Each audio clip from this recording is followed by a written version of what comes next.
Good evening, ladies and gentlemen. My name is Cameron Boston. I'm an Eagle Scout from Troop 7004. Currently, I'm a program aide in the Scout Reach program. This evening, I'd like to tell you my Scout story. My scouting career began like all young brother activities do, following behind all the brother. I participated in the Tiger program. I loved all the activities. As I began to move up through the ranks, there was a change within leadership within Path 172.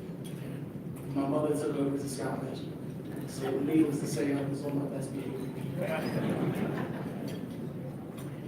But that change in leadership brought on a lot of new faces, ones that looked like myself. The parents of the school were more inclined to bring their children to a program with a leader who could identify with them on a cultural level. Most of the kids were well behaved. They loved all the activities, whether it be the Klondike Derby, the Pinewood Derby, or even the game of dodgeball whenever time permitted.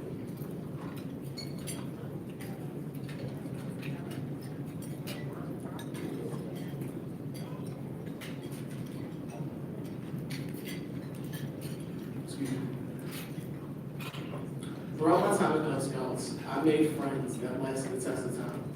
Even though they did not continue on with the program, I'm still close with most of them to this day. As I continued to move up through the ranks and get closer to middle school, I had to make a decision on whether or not to continue on with Scouting or leave behind. So after my mother talked to the troop leader from Troop 7004, she was sold on the premise of Scouting. So every Monday I would attend the meetings at the Homestead United Methodist Church. I love learning my knots, going fishing, and spending time getting back to the community with the Scout band and Scout food drive. When it came time for my first camping trip, my mom volunteered as a chaperone, mainly to keep an eye on me. It rained the entire time. But she stuck it out. She figured if I could do it, so could she. My first solo trip, however, was another experience. I hated the bugs. I had spent more than 2 days away from home, let alone 2 hours with no model communication. I was constantly dirty, and worst of all, I was unprepared. So after that week, they sat my mom down, decided to tell her, maybe this is an activity for your son. So that sit down led to a sit down with me.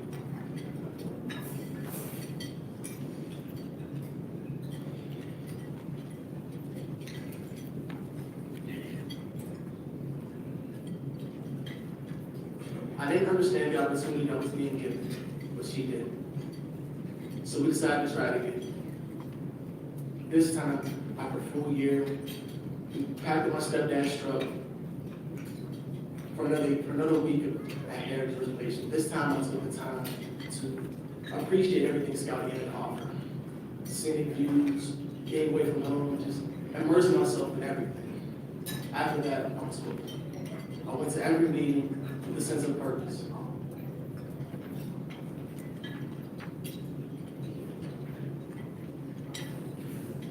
I attended Virginia leadership training in preparation for my roles as senior patrol leader, assistant senior patrol leader. I even took on the role as camp chef to make sure we never ate another uncooked sausage like again. During my sophomore year, I was given the opportunity to attend the National Jamboree for the 100th anniversary of Scouting. I received a scholarship from the Scout Reach program that included all the necessary gear and transportation. My mentor, Mr. Vernon Smith, was tasked with keeping an eye on me, because even though I was a little older now, my mom still wanted someone there. While in Virginia, I experienced something I had done until I went Scouting, a sense of belonging. During the opening ceremony, I witnessed the largest gathering of scouts I had ever seen. It brought home the fact that I was part of an organization that had changed so many lives and had been around for 100 years, and will continue to grow and thrive worldwide. My scouting journey continued as I advanced through the ranks and began to have talks with the leaders about pursuing the rank of leader. As with most young men who come through the program, I was preparing for college. I had begun playing sports in school, and I had taken up a summer job to earn some extra money. All while trying to balance all of this, my scouting life became something else as another ball to jump in. At times, I felt myself losing interest, as most young men do at this point, because they want to be like their friends, go out, have fun, party, be a kid. My mother could see all the vigorous scheduling and all the curriculum were sort of way. She would constantly remind me, they would be working.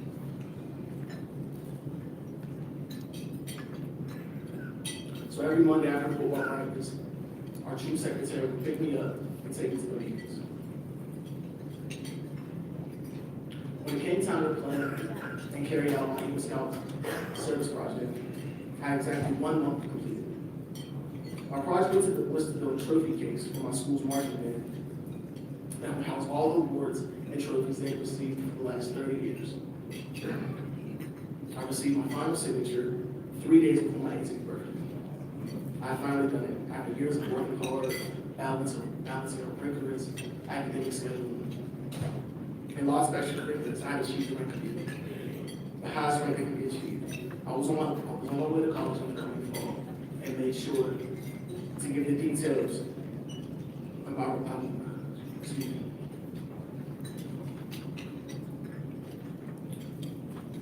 and made sure to describe my journey to Eagle in all of my entrance essays, noting the sacrifice of time and hard work to get there.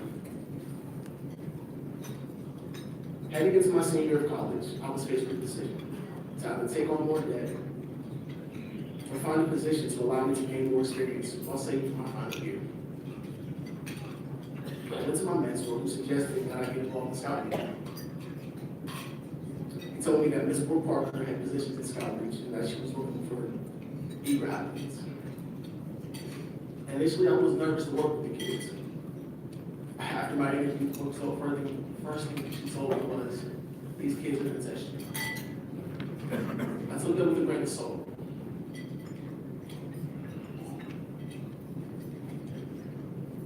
I wanted to show the kids that they had something to dream for, that they could reach big. During the past 6 months, I've come in contact with hundreds of young men and women that remind me of myself at their age, eager and bright-eyed, ready to come to the scouting meetings. It warms my heart to see them getting good grades, being helpful in the classroom, doing community service projects, and making believe in Cub Scouts and Boy Scouts. I know the relationships I'm building with these kids day in and day out, even if it's only for a split second, shows that the work we do here is worth it.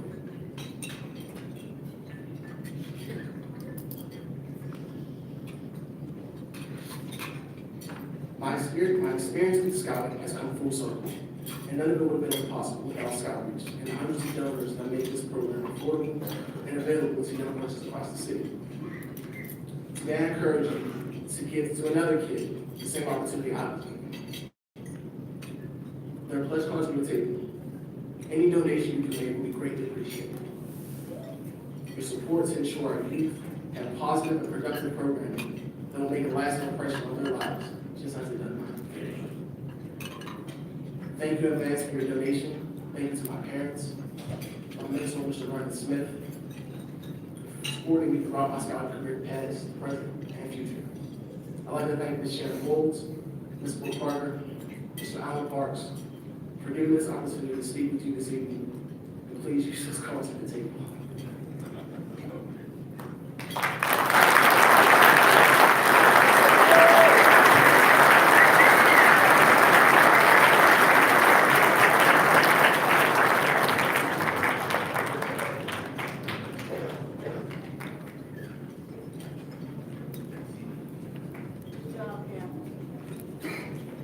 Cameron Boston, thank you very much.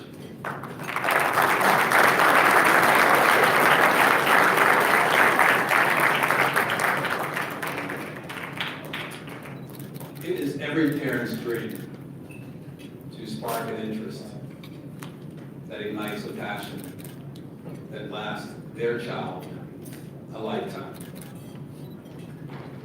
That's a quote from Cookie Gallman referencing her son and the role that she hoped to have played in his life. When you listen to the stories that have been shared with us this evening, that quote embodies the essence of each one of those stories and the mission of Scouting, which is to be that spark that inspires young people to soar to heights that they never dreamed possible. Good evening. My name is David Motley. I am the co-founder of Blue Tree Venture Fund and the founder of MCAPS LLC. I am truly humbled to serve in the role as your event chair for this evening, and in particular,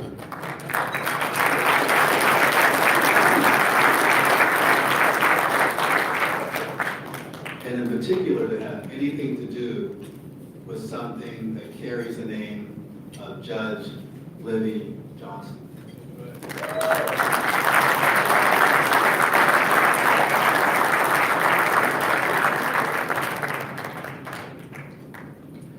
My first duty, that I've been reminded of several times, is to tell you that tonight's silent auction will be closing in 25 minutes. Be sure to check your bids. My wife, I think, has bid on everything. So the bar has been set, and I'm expecting someone to beat at least half of her bids. Before I introduce this evening's keynote speaker, I'd like to thank and recognize our lead sponsors for this event.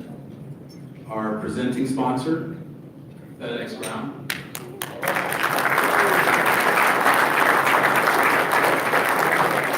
FedEx Ground has been instrumental in supporting this event, as well as our camping initiative for our Scout Outreach Program. Thank you for your continued support of Scouting. Our platinum sponsors are UPMC and UPMC Health Plan.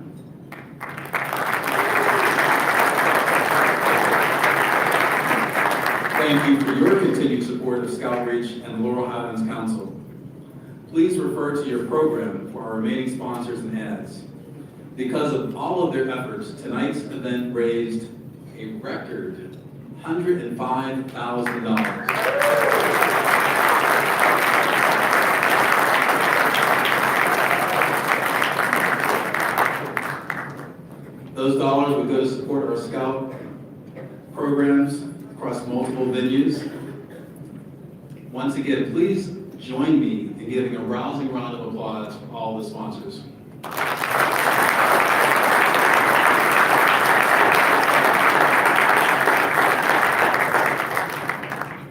At each dinner, we try not only to focus on the importance of programming, but also to help display a community of commitment and dedication to the youngsters that we serve. That's why each year we make sure more and more of our Scouts are featured in the program and are able to join us. The Scouts were the priority when selecting this year's keynote speaker. With nearly 2 decades in politics, including time as a respected member of President Obama's cabinet, Ambassador Ron Kirk has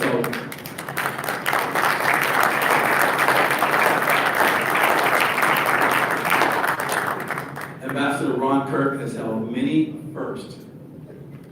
Those firsts include the first African-American United States trade representative and the first African-American mayor of Dallas.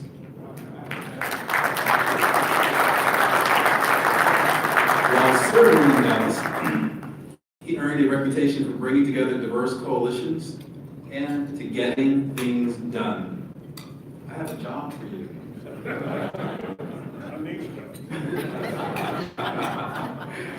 Skills he took with him to the White House. President Obama describes him as a tremendous advocate for the American worker. Currently, Ambassador Kirk is a member of the National Executive Board of Directors of the Boy Scouts of America. He is also senior counsel of the Dallas and Washington offices of the law firm Gibson, Dunn, and Crutcher. His list of accolades is as extensive as include being a recipient of the 50 most influential minority lawyers in America, and the best lawyers in America, and the Woodrow Wilson Center of Public Policy's Outstanding Public Service Award winner. Tonight, he brings his experiences and successes to share with you and our Scouts. Please join me in welcoming our keynote speaker for the evening, Ambassador Ron Kirk.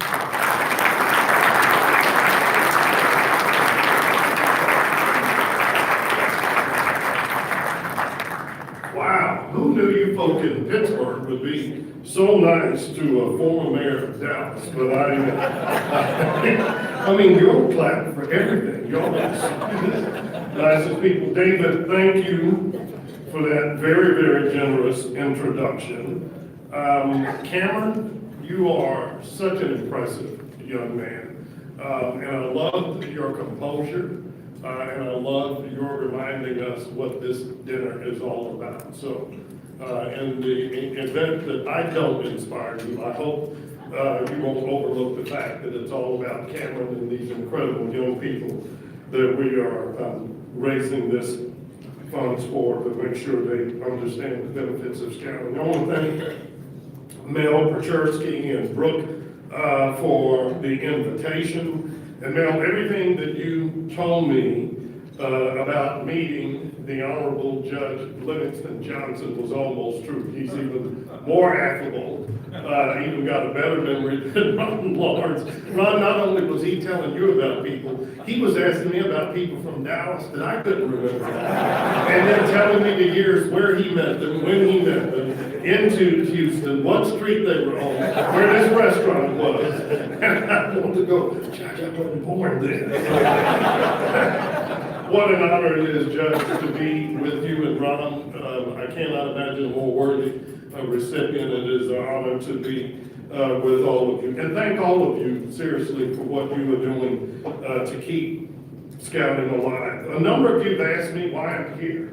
The easy answer would be that I'm privileged to have been elected to serve on the National Boy Scout Executive Committee last year, or that I was a scout myself, although Cameron, I liked those bugs even less than you did, even though I grew up in the South. So, although I was a scout, I did not achieve the rank of Eagle Scout. Or it might be that I wanted to honor my father.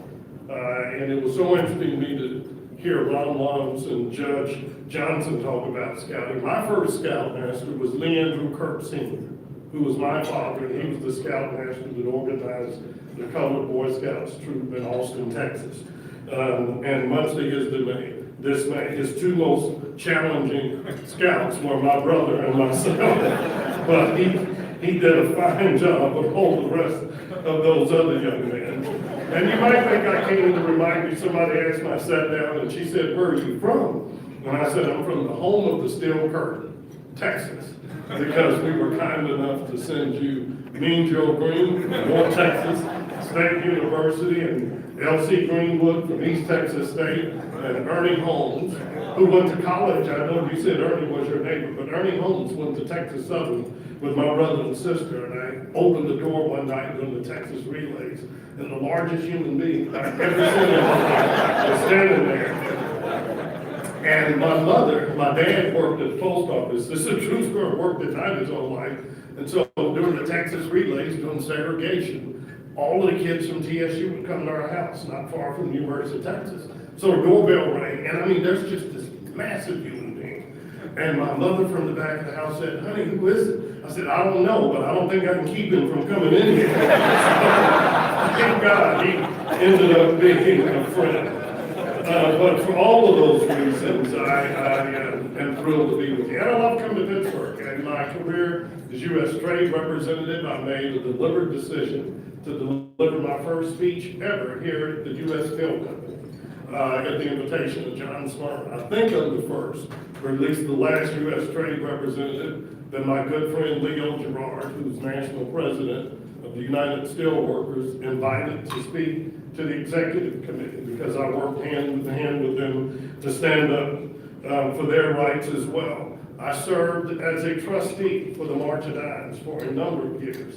The March of Dimes and the polio vaccine was made possible because of researchers who came out of the University of Pittsburgh in the 1950s. So I've had a long relationship and a great admiration for what you do.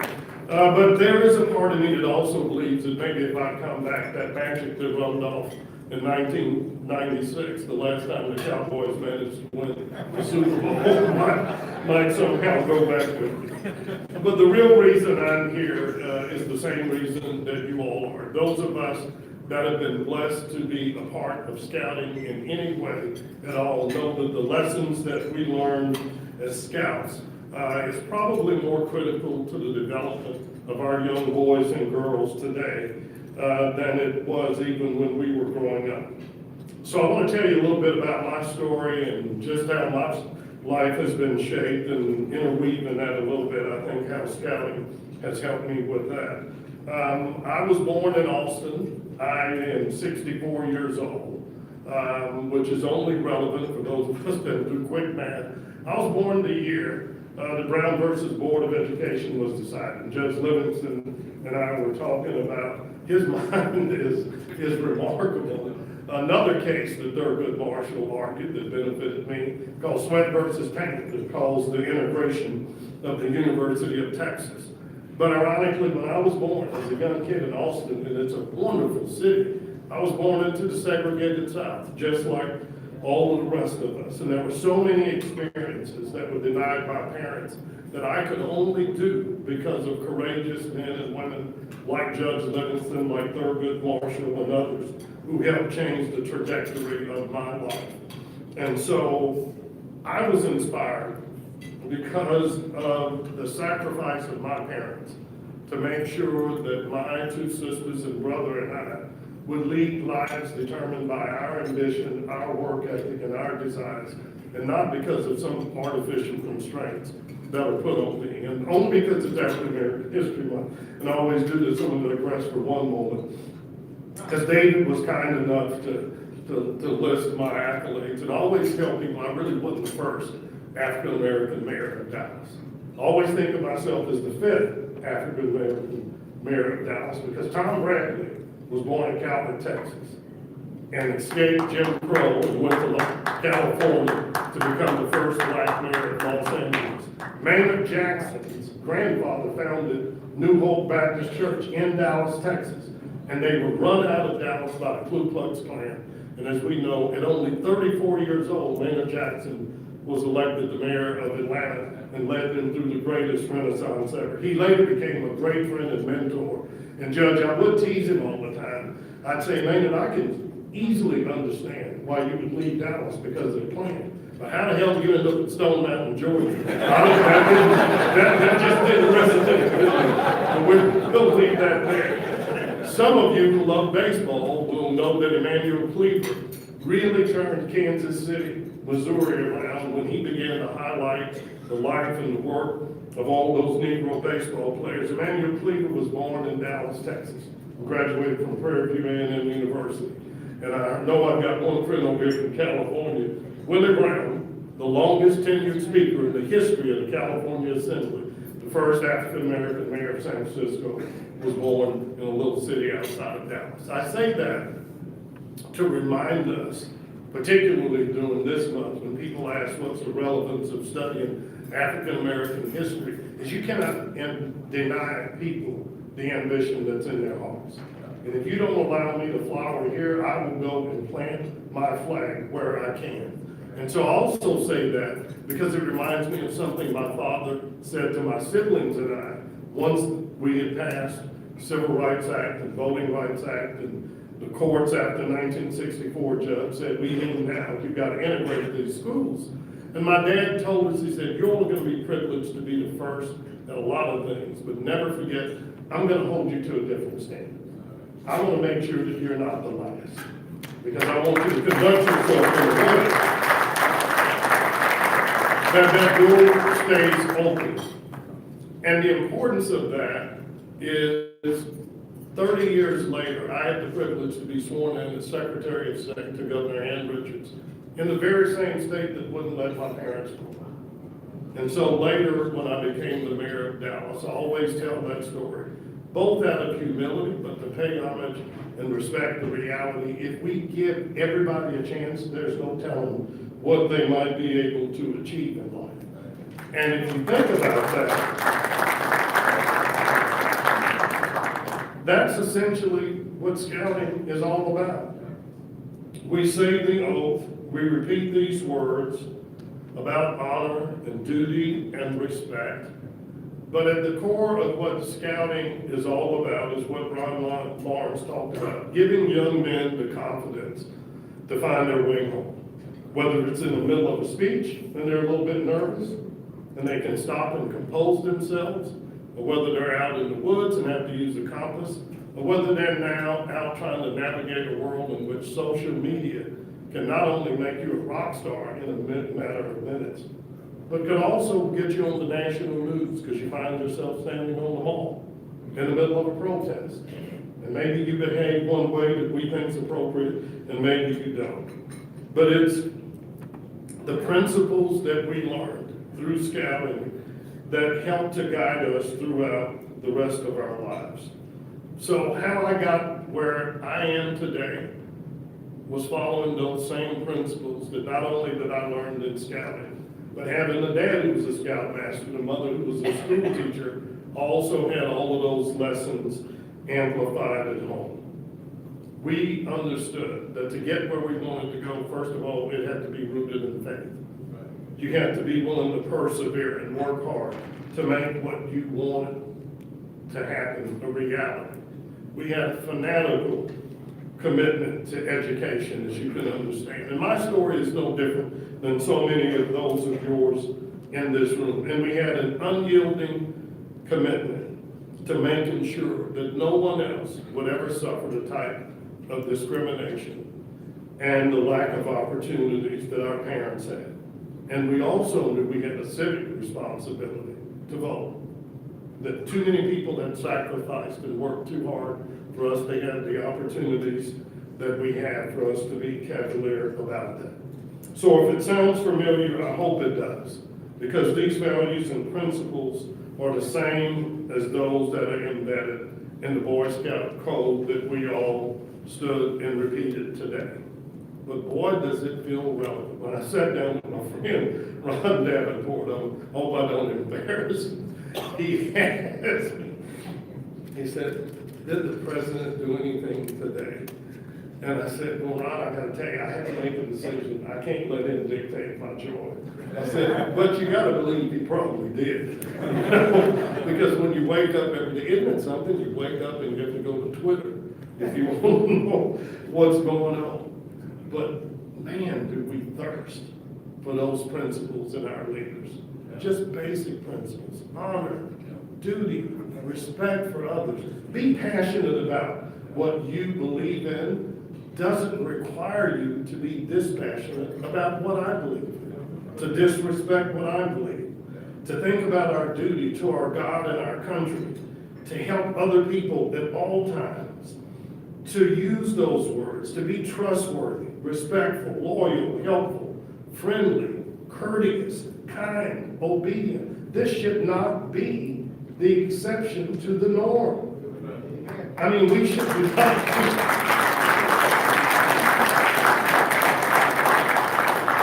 And I know when, as a kid, we repeated those, and I'm not sure I knew what it meant. But later, when I had my own kids, I told them, generally people enjoy being around people that are happier than not. You know, that whole cheerful thing can take you a pretty long way.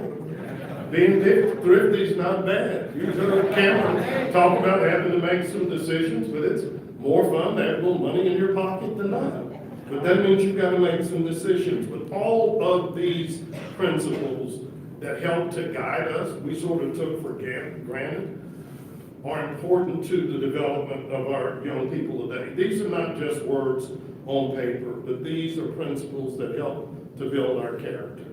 I mean, I love that thought. I know we've all been taught, be careful what you think, because your thoughts become your words become your actions become your habits become your character. That's what Boy Scouts is all about. is giving young boys and girls the tools that they're gonna need to succeed in life. I'm proud to have two daughters that were both involved in scouting as well. And in our own way, my wife and I tried to instill and pass these values on to them.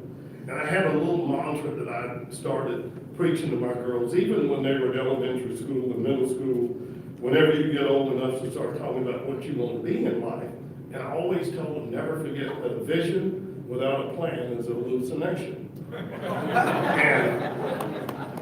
then I added, and it ain't a plan unless you write it down. But it's true. And then if you think about it, then I was like, my younger daughter is a professional dancer, and I was sharing with Ron. This has just been the most interesting week, because my wife was in Pittsburgh Tuesday and Wednesday for business. Then I came in today, and then my phone rang in the car with mail on the way here from the airport. And my daughter reminded me that she's gonna be here teaching at Point Park in 2 weeks. So you're gonna have enough of the Kirk folk for 2 weeks. But what I wanted my girls to understand is that if you say that's what you're gonna do, you gotta be willing to work for it. And show me the plan. And all those things that we talked about that were on that board can help them get there.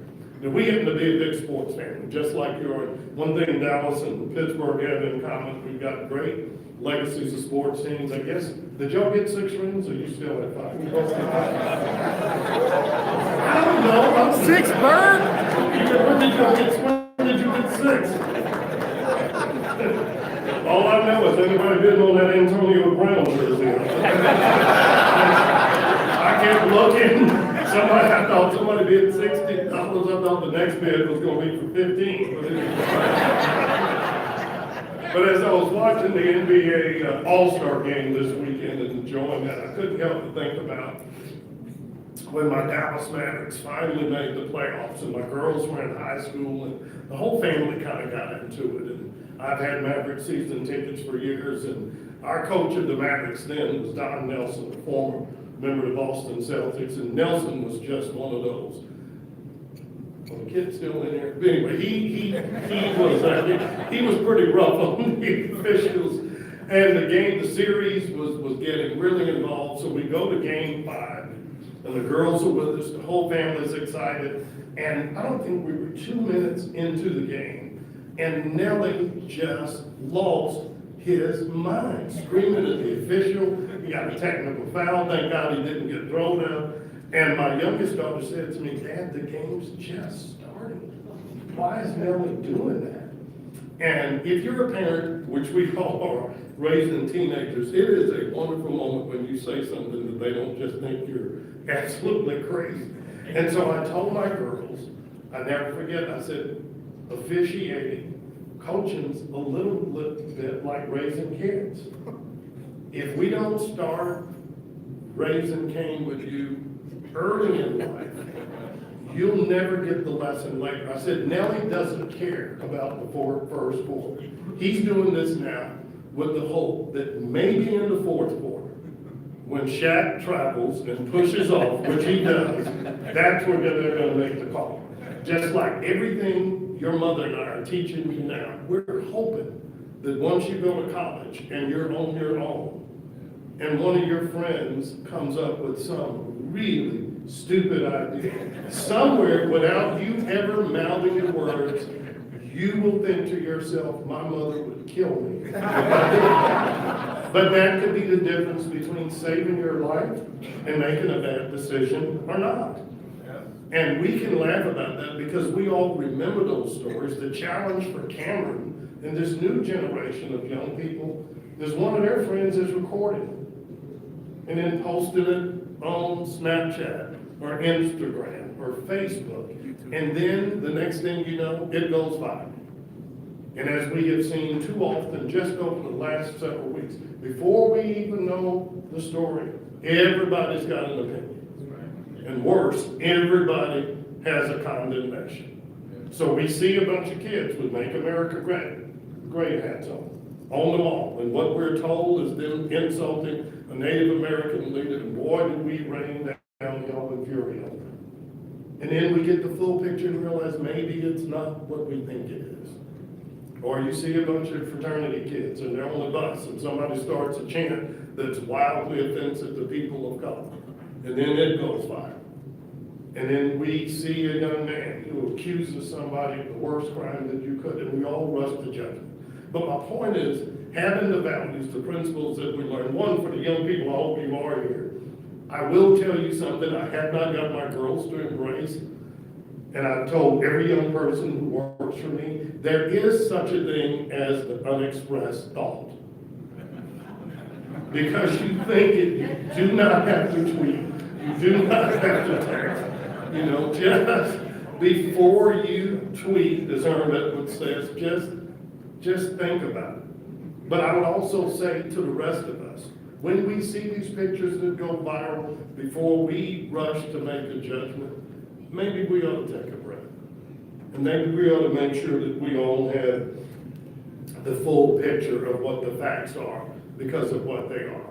Now, why do I think scouting is important in that? Scouting and learning these words, living by these codes of honor and duty and respect for others is not going to inoculate you from ever making a mistake.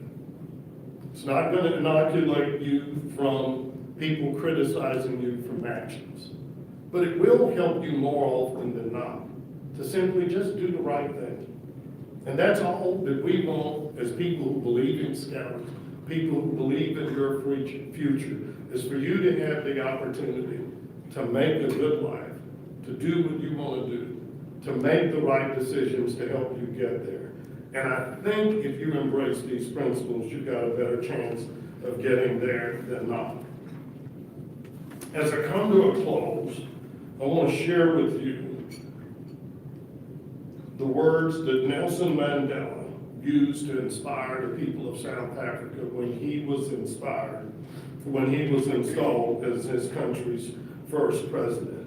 And if you Google it, you'll always hear these words associated with Nelson Mandela. But interestingly enough, they weren't written by Nelson Mandela.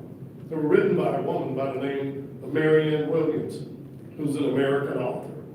But what she says then is simply, I think, and it beautifully expresses what we hope to give all these young boys and girls who embrace scouting. I hope I can read it because it's a little dark up here. I don't know if this light will come on.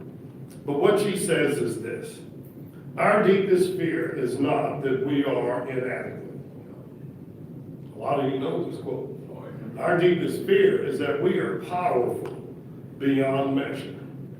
It is our light and not our darkness that most frightens us. We ask ourselves, who am I to be brilliant, fabulous, talented, gorgeous? Actually, who are you not to be? You are a child of God, and your playing small does not serve the world. There is nothing enlightened about shrinking so that others will not feel insecure around you. We are all meant to shine as children do, and we were born to make manifest the glory of God that is within us. And it's not just in some of us, but it's in every one of us. And as we let our light shine, we unconsciously give others permission to do the same. And as we are liberated from our fear, our presence automatically liberates others. Pittsburgh, thank you so much for what you do to support these young boys and girls who are going to be our leaders of tomorrow. And because of the lessons that they learn through scouting, they will exemplify all of those characters and traits that we so dearly miss today. Honor and duty and respect for others. God bless you all, and thank you for letting me do this.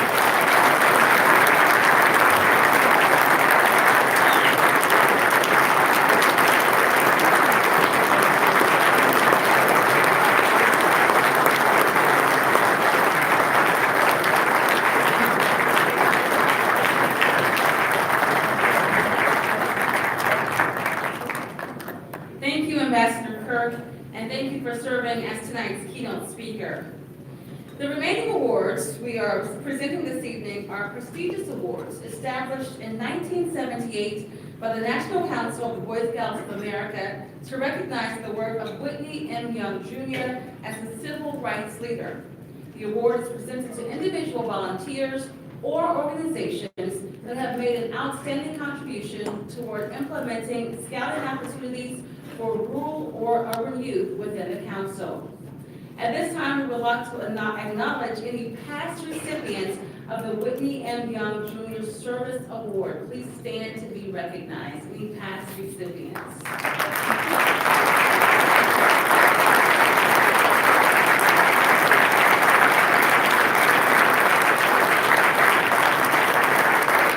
It's great to see so many of you in the room. Tonight, we'll be adding to the many awardees we have with us this evening. The first Whitney will be presented to Mr. Thomas Blank. Tom has served the Boy Scouts for more than 25 years, including a special commitment to Scouts in underserved communities. The father of an Eagle Scout, he has first-hand experience of how the program aids in the development of a young man. He's received Scouting's District Award of Merit and the Silver Beaver. He serves as the district chairman of the Eagle Valley District and is a member of the Laurel Highlands Council Board of Directors and the Scout Reach Board of Directors. Over the years, he served as an Eagle Scout coaching, assisting over 40 young men to earn the rank. One of those young men is with us tonight. Eagle Scout George Brevard, can you join me at the podium to present this award?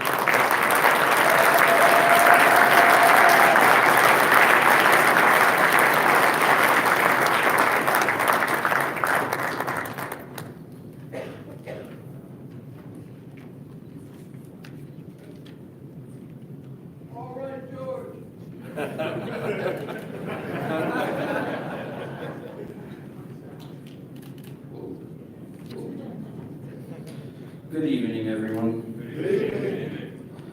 I am George Brevard, Eagle Scout from Troop 760, located at Bethesda Presbyterian Church in Homewood.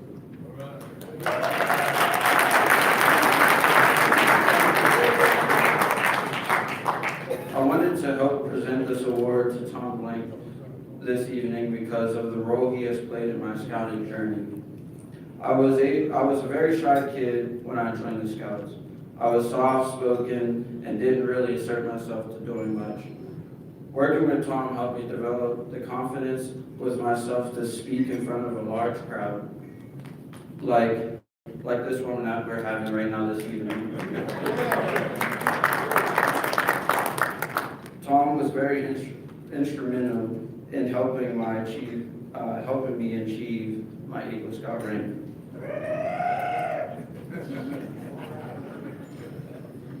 He was one of the leaders that took every Saturday morning from the past 2 years to help me get work on my merit badges and rank achievements. Tom, thank you for pushing me to my dream and achieving my goals to become an Eagle Scout. I appreciate everything you've done for me personally and in Scouting. Ladies and gentlemen, I am proud to present Mr. Tom Blank with the Whitney M. Young Junior Service Award.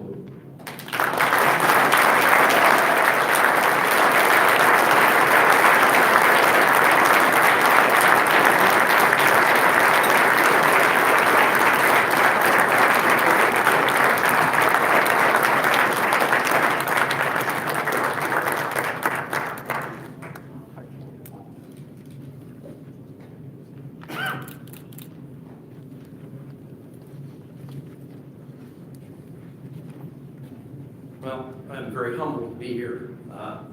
This young man made a big difference in my life as well. I hate to be emotional, but this is a very emotional time. My son is an Eagle Scout. I know what the program is like. Started with him as a leader in 1994. Got he and a few other young men to become Eagle Scouts, and some of the fathers of those Eagle Scouts are here in the audience tonight, so thank them for attending as well. This program is very important to me. My son is 33 years old, so I don't have a son actively in the program. But it's so important to me to transfer the the values of the scouting program to these young men that it's part of my life. I'd like to thank my wife, who gives me all this time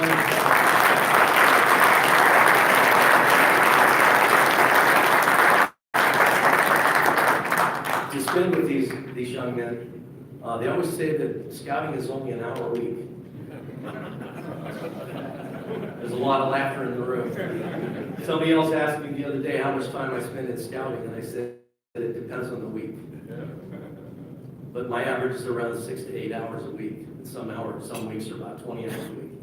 So it's a program that's important. We generate young men like this, and some of the gentlemen in this room that sat on Georgia's Eagle Board know just what a fine young man this gentleman is. And it's very important that we continue this program. And I appreciate everyone who came here, and I appreciate the fact that you donated money tonight to extend this program and to make it valuable. Thank you very much.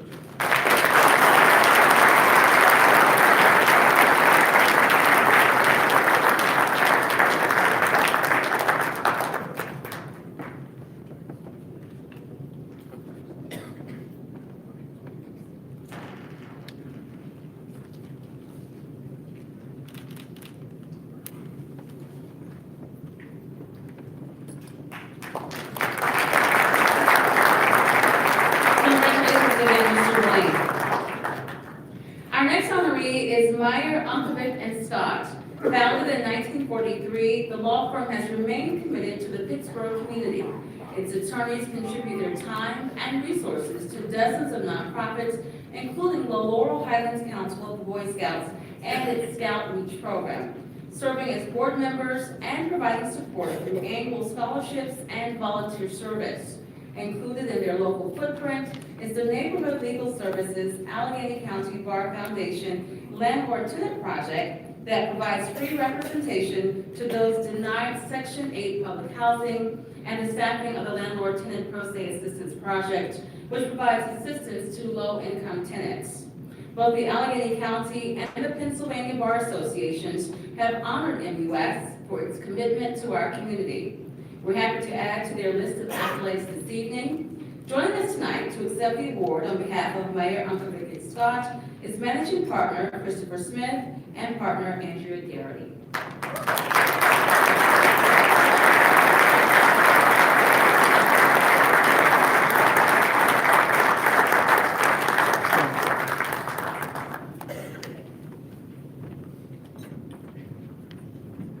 Thank you all. Mr. Lawrence, we're lawyers. We're used to talking a lot. Tonight we won't. We just thank you for allowing us to help Laurel Highlands Council and the Scout Reach program to develop leaders in the young men and women of our community. Thank you.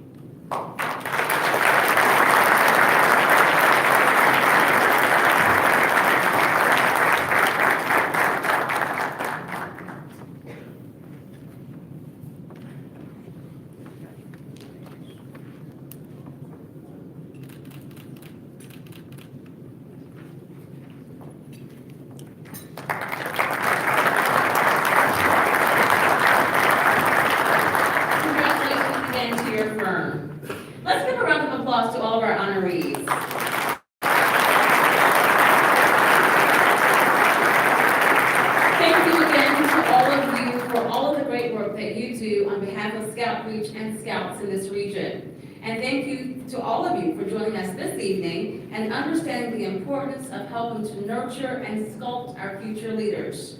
Be sure to check your auction bids on your way out. Congratulations to tonight's winning bidders, and please be sure to collect your items. It has been a true pleasure to serve as your mistress of ceremonies for the evening. You guys keep inviting me. I keep coming back. It's working out. At this time, I'd like to invite Sharon Moulds, who is the Scout Executive and the CEO of the Boy Scouts of America, Laurel Highlands Council, for some final words.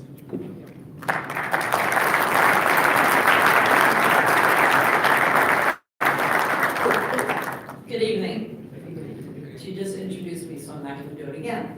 And save a little time. Hey, I do want to thank you for attending this evening. Isn't this wonderful? Do you guys feel great? A special thank thanks to our sponsors and our donors. It's your treasure that helps support this program as well as this evening. Call out to, let me make sure I don't do this wrong, Ime Alaquiba for doing the video of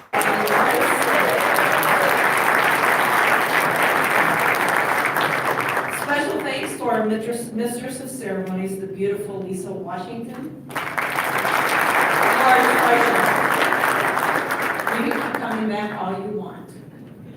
Thank you to Ambassador Ron Kirk for giving us the privilege of hearing your scouting story and your great words. Thank you.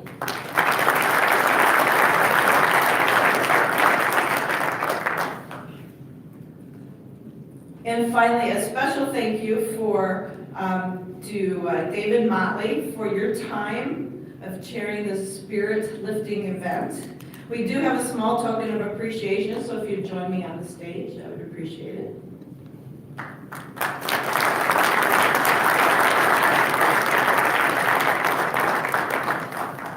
Thank you so much.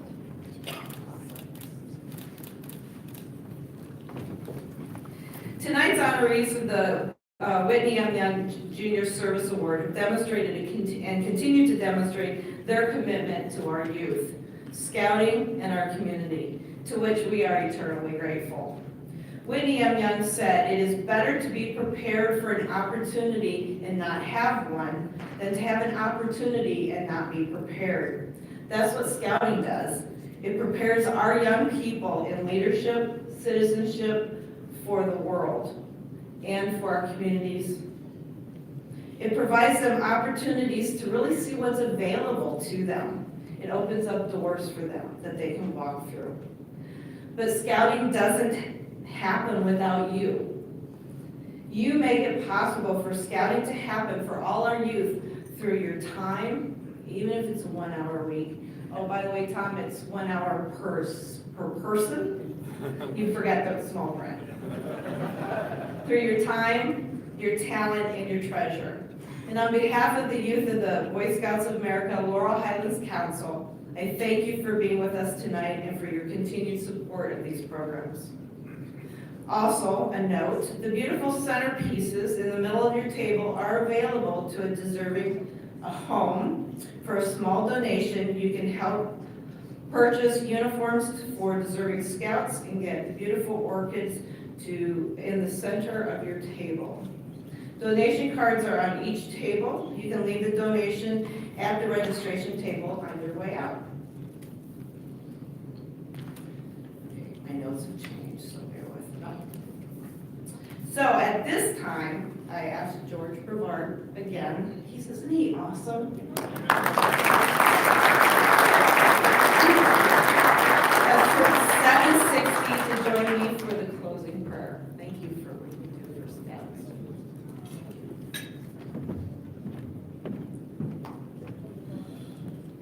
Please stand and bow your head for the benediction.